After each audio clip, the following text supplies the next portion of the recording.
Hammaga assalomu alaykum. Bugun Zohid aka oldiga zreniyamni to'g'irlagan keldim. Hozirda zreniyam -4,5.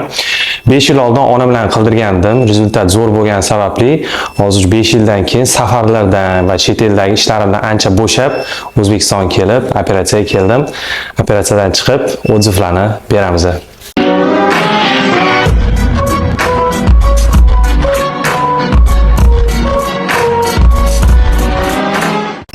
Operatsiyadan chiqdik. Operatsiya adashmasam 10 daqiqa ham bormadi.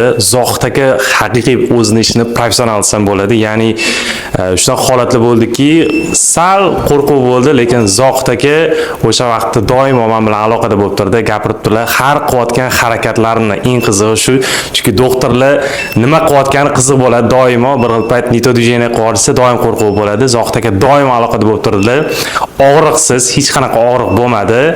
Juda ham tez va xudo xolasa 2 soatdan keyin ko'zimiz achish to'xtab, cho'tki ko'ramiz degan umiddaman. Xo'sh, bugun operatsiyadan 1 kun vaqt o'tdi. Ideal zreniya qaytdi. Aynan shunaqa zreniya menda adashmasam 15 yil oldin yoshligimda bo'lgan.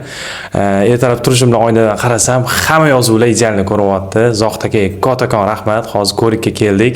Ishlar bo'yicha ko'zimiz yaxshi bityapti ekan. Xudo xolasa 1 hafta davomidan keyin uje hech qanaqa noqulayliklar yo'qoladi.